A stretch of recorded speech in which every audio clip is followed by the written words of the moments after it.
Hello, it's Karen, the Weekend Craftaholic. Thanks for joining me for week and block 16 and Moda Blockheads 6.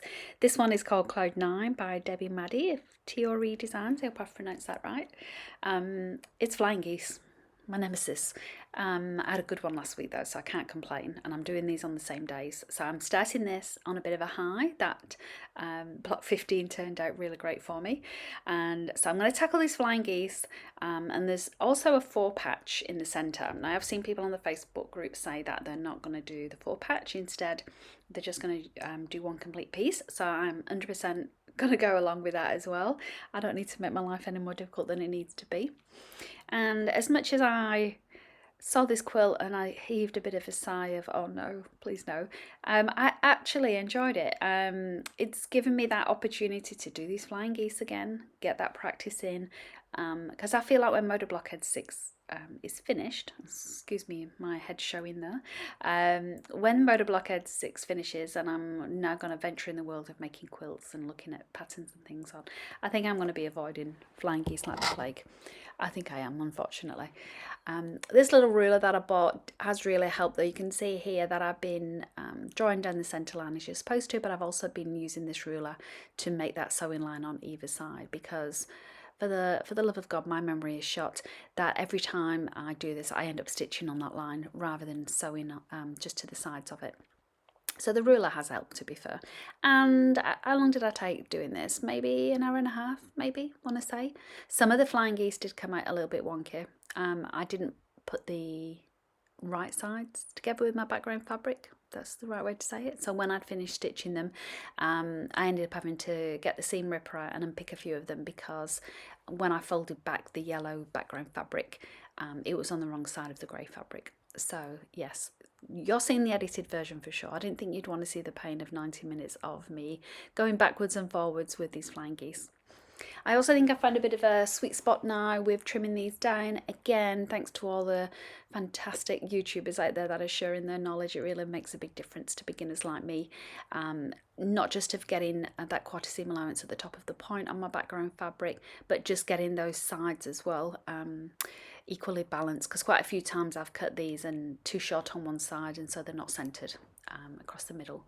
So definitely feeling that's helped me as well, thankfully. So it wasn't as bad as I thought it was going to be, which does prove a point, doesn't it? Sometimes we see hard things and we avoid them, but also sometimes we should just go with it.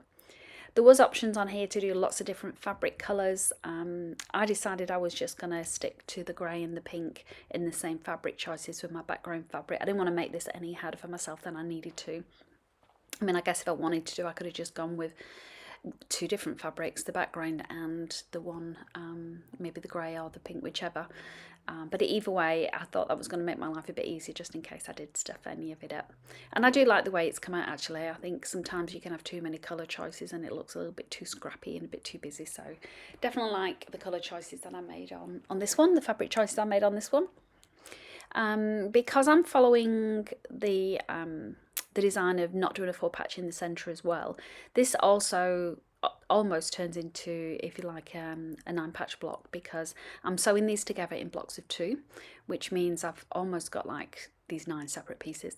And you can see the centre block now looks a lot bigger than the other ones. That's because I did cut it at 4-inch, because originally you were meant to do the 2-inch, but I didn't think about the seam allowance. So I'll probably cut that a little bit bigger, but that's okay. It all works out in the end, as you see. And what I've been focusing on here, because when I do the individual blocks, whether it's a half square triangle or a flying geese, it always ends up fine, right? The points are fine, I don't miss any of those, or the ends.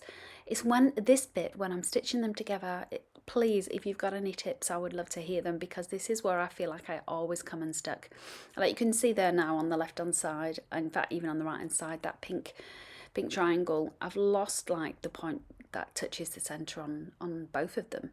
And so yeah, it's a little bit frustrating that I feel like I've got the perfect blocks ready to assemble, but once I do assemble them, I just lose them again.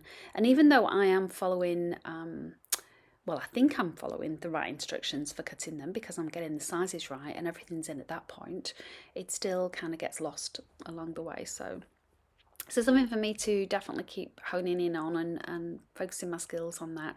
There's so much to quilting I did not realise. I thought dressmaking was going to be hard. I'm getting back into that now actually. Once Moda Blockheads finishes, you'll start to see me try to create some little garments. I've already started to do practice a few little things on that because it has been years since I've done that. In fact, I did a little bit during COVID with lockdowns and things, but prior to that, I'm probably going back 10 years. So I definitely need to get my skills back up for that, and I'm going to share that journey with you as well. But yeah, I thought that was going to be more difficult to make, say, a t-shirt or a skirt, but this, trust me, quilting is a lot harder. So there is my finished product. Not perfect, but done. And I see so many times it mentioned that done is better than perfection. I thought I'd also give you a little preview of all my blocks are looking so far. You can see a few of them, the beginning ones when the background was white. That's because I did have a directional fabric, so I decided to change that up pretty quick. But they look great together, don't they? So not many more to see and do. We are coming to the end, so thank you for everyone that's been following my journey. I do appreciate it, and I hope you have a great crafting weekend. Thanks for watching.